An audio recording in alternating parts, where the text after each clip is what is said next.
السلام علیکم ورحمۃ اللہ وبرکاتہ۔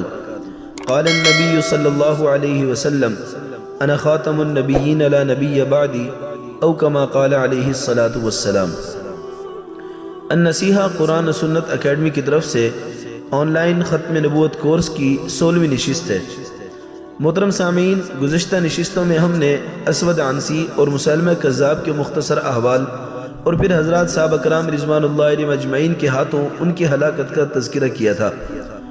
آج کی اس نشست میں بھی دور نبوت کے ایک جھوٹے نبی طلحہ اسدی کا ذکر کریں گے اور پھر اس کے انجام کا بھی، تاکہ ہمارے سامنے نمونہ آ جائے کہ حضور صلی اللہ علیہ وسلم اور حضرات صحابہ کرام رضوان اللہ علیہم اجمعین اپنے اپنے دور کے جھوٹے مدعیان نبوت کے ساتھ کیا رویہ اختیار فرمایا کرتے تھے اور کیا طرز عمل ہوتا تھا۔ محترم سامعین، طلحہ اسدی اس کا تعلق خیبر کی بستیوں سے تھا۔ اس شخص نے رسالت مآب صلی اللہ علیہ وسلم کے ہی دور میں مرتد ہو کر سمیرہ نامی مقام پر جا کر اقامت اختیار کی اور پھر وہاں نبوت کا دعویٰ کر کے لوگوں کو گمراہ کرنے لگا، اور دیکھتے ہی دیکھتے ہزاروں لوگ اس کے حامی اور ہم نوا بن گئے۔ طلحہ نے چند جھوٹے کلموں کو جوڑ کر ان کو مسجع کیا اور اپنی وحی سے تعبیر کیا اور ایک نئی شریعت لوگوں کے سامنے پیش کی، جس میں نماز کا صرف قیام باقی رکھا اور رکوع سجدہ وغیرہ کو سرے سے ہی ختم کر دیا، اور کہا کہ اللہ تعالیٰ کو کمر جھکانے یعنی رکوع اور سجدے کی بالکل ضرورت نہیں، اس پروردگار کو فقط کھڑے کھڑے بھی یاد کیا جا سکتا ہے۔ اسی طرح دیگر احکام وغیرہ کا بھی حلیہ مسخ کر دیا۔ مزید اس کا کہنا یہ تھا کہ ہمیشہ جبرائیل امین ٹھہرے رہتے ہیں، میرے پاس ہمیشہ ٹھہرے رہتے ہیں اور وزیر کی حیثیت سے میرے امور اور معاملات میں مشورے دیتے رہتے ہیں۔ تاریخ میں یہ وہ شخص تھا کہ جس نے سراپا نبوت جناب خاتم النبیین صلی اللہ علیہ وسلم کو بھی اپنی نبوت کی دعوت دے دی۔ چنانچہ اس نے اپنے چچا زاد بھائی جس کا نام حیال تھا اس کو بھیجا کہ تم رسول اللہ صلی اللہ علیہ وسلم کو جا کر میری نبوت کی طرف بلاؤ۔ چنانچہ یہ بدبخت بارگاہ نبوت میں آیا، سید الاولین والآخرین صلی اللہ علیہ وسلم کو معاذ اللہ طلحہ اسدی کی نبوت پر ایمان لانے کی دعوت دی۔ آپ صلی اللہ علیہ وسلم نے اس سے ناراضگی کا اظہار فرمایا اور یہ فرمایا کہ خدا تمہیں ہلاک کرے اور تمہارا خاتمہ بالخیر نہ ہو۔ چنانچہ ایسا ہی ظہور میں آیا اور حیال حالت ارتداد ہی میں قتل ہو کر واصل جہنم ہوا۔ حیال کے واپس چلے جانے کے بعد پیغمبر اسلام صلی اللہ علیہ وسلم نے حضرت زرار بن ازور رضی اللہ عنہ کی سرکردگی میں ایک لشکر مدعی نبوت طلحہ اسدی کی سرکوبی کے لیے روانہ فرمایا۔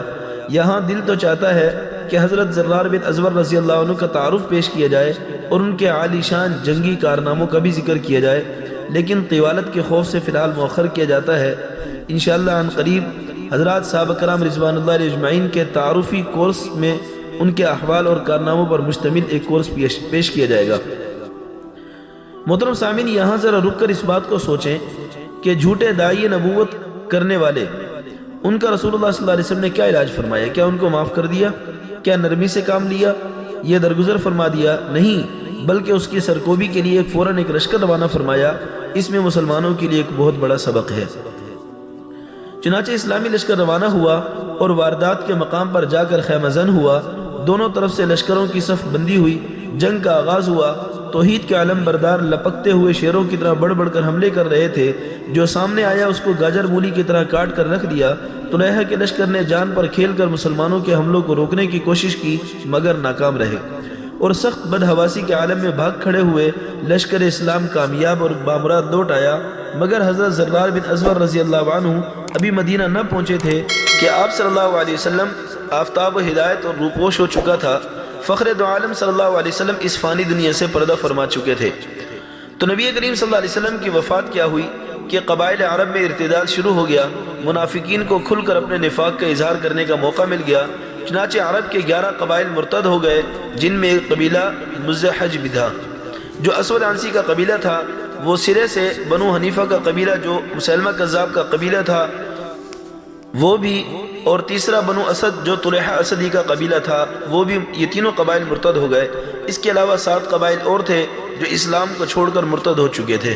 یہ وہ وقت تھا کہ جب اسلام اور مسلمانوں پر گویا مصائب ٹوٹ پڑے، اور کوئی آنکھ ایسی نہ تھی جو ان حادثات کی وجہ سے نمناک نہ ہو۔ ایک طرف پیغمبر اسلام خاتم النبیین صلی اللہ علیہ وسلم کی رحلت کا غم، دوسری طرف قبائل عرب کا ارتداد، تیسری طرف منافقین کا اظہار نفاق، اور ان سب کے علاوہ یہود و نصارہ کے ہر طرح کے فساد، شر اور منصوبے۔ ان حالات نے مسلمانوں کی ایسی حالت کر دی تھی جیسا کہ تیز آندھیوں اور بارشوں کے اندر بکریوں کا ہو جایا کرتا ہے۔ چنانچہ ایسے ناموافق ماحول میں صرف صدیق اکبر رضی اللہ عنہ کی ہمت تھی کہ پائے استقلال میں ذرا بھی فرق نہ آیا۔ مرتدین قبائل سے باقاعدہ جنگ کے لیے لشکروں کو مرتب کیا، چنانچہ 11 لشکر تیار کیے گئے اور مختلف قبائل کی طرف روانے کر دیے۔ چنانچہ حضرت خالد بن ولید رضی اللہ عنہ کے لشکر کو طلیحہ اسدی کی سرکوبی کے لیے روانہ فرمایا اور تمام لشکر کے عمراء کو نصیحتیں فرمائیں، لیکن اس سے قبل بعض مسلمانوں نے بھی عرض کی کہ امیر المؤمنین، اگر آپ ان لشکروں کو روانہ فرماتے ہیں تو پیچھے مدینہ خالی رہ جائے گا، ایسے میں یہود و نصارہ اور منافقین کو موقع مل جائے گا اور وہ گھروں پر حملہ کر دیں گے۔ تو امیر المؤمنین حضرت صدیق اکبر رضی اللہ عنہ نے فرمایا کہ واللہ اگر مجھے یہ معلوم بھی ہو جائے کہ لشکر اسامہ کی روانگی کے باعث مجھ پر آسمان ٹوٹ پڑے گا یا زمین نگل جائے گی یا مجھے شیر اور بھیڑیے چیر پھاڑ کر کھا جائیں گے، میں پھر بھی لشکر اسامہ کو روانہ کروں گا۔ دراصل لشکر اسامہ کو حضور صلی اللہ علیہ وسلم نے اپنی حیات مبارکہ میں ہی روانگی کا حکم فرما دیا تھا اور اس کے بعد ہی آپ صلی اللہ علیہ وسلم کی رحلت کا سانحہ پیش آیا تھا۔ چنانچہ لشکر اسامہ بھی روانہ ہوا اور دیگر لشکر بھی، یہی حضرت صدیق اکبر رضی اللہ عنہ کی استقامت تھی۔ اور ایک بار تو یہاں تک فرما دیا کہ اگر بالفرض تم لوگوں میں سے کوئی ایک بھی میرا ساتھ نہ دے تو میں ان سے تنے تنہا مقابلہ کروں گا، لیکن یہ ممکن نہیں کہ اسلام کا رکن توڑا جائے، شاعر الہیہ کی توہین ہو جائے اور میں اسے گوارہ کر لوں۔ چنانچہ آپ کی جرأت اور آپ کی ہمت اور استقامت کو دیکھ کر دوسرے صحابہ کرام رضی اللہ عنہ اجمعین ان کے اندر بھی حوصلے بڑھ گئے، بجھی ہوئی طبیعتوں میں ولولے اور شوقوں نے امنگیں لیں اور جرأت کے ساتھ فتنوں کے مقابل کھڑے ہو گئے۔ چنانچہ طلیحہ اسدی جو کہ نبوت کا جھوٹا داعی تھا، اس کے قاصد حیال نے رات کے وقت مدینہ پر آ کر حملہ کر دیا جبکہ مدینہ تقریباً خالی ہو چکا تھا اور بہت تھوڑے لوگ مدینہ میں رہ گئے تھے۔ ایسے میں حضرت صدیق اکبر رضی اللہ عنہ بذات خود ان کے مقابلے کے لیے نکل کھڑے ہوئے اور حیال کے لشکر کو مار بھگایا اور مدینے سے نکال دیا۔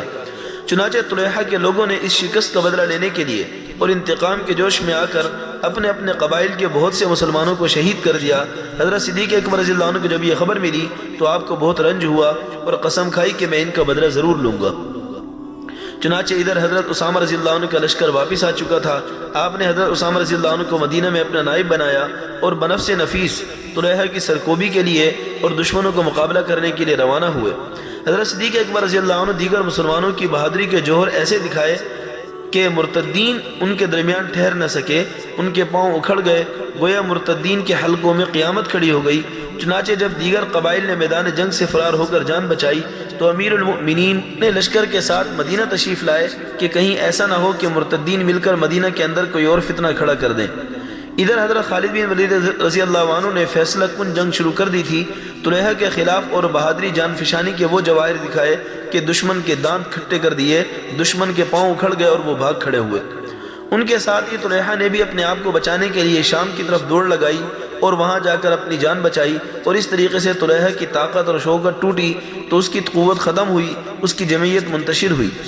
کچھ عرصے کے بعد غالباً حضرت عمر فاروق رضی اللہ عنہ کے زمانے میں پھر طلیحہ کو بھی اللہ تعالیٰ نے دوبارہ اسلام کی توفیق دی اور یہ شخص جس نے نبوت کا دعویٰ کیا بالآخر کلمہ پڑھ کر دوبارہ مسلمان ہو گیا، اور حضرت عمر رضی اللہ عنہ کے زمانے میں شام سے حج کے لیے بھی آیا اور مدینہ جا کر آپ کے ہاتھ پر بیعت بھی کی اور پھر مسلمانوں کے ساتھ مل کر کفر کے خلاف جنگیں لڑیں اور بڑے بڑے کارنامے سر انجام دیے، بالخصوص جنگ قادسیہ میں۔ محترم سامعین، انتہائی اختصار سے کام لیتے ہوئے مختصراً آپ کے سامنے یہ سارا تذکرہ پیش کیا، ورنہ تفصیل بڑی کتابوں میں دیکھی جا سکتی ہے۔ انشاءاللہ آئندہ نشست میں ایک اور جھوٹے مدعی نبوت حارث کذاب دمشقی کے احوال کا ہم مختصر ذکر کریں گے تاکہ ہمیں پتہ چل سکے کہ حضور صلی اللہ علیہ وسلم اور حضرات صحابہ کرام کا کیا رد عمل تھا۔ دعائے اللہ رب العزت ہمیں عقیدہ ختم نبوت کو سمجھنے اور اس کو پھیلانے کی توفیق عطا فرمائے۔ السلام علیکم ورحمۃ اللہ وبرکاتہ۔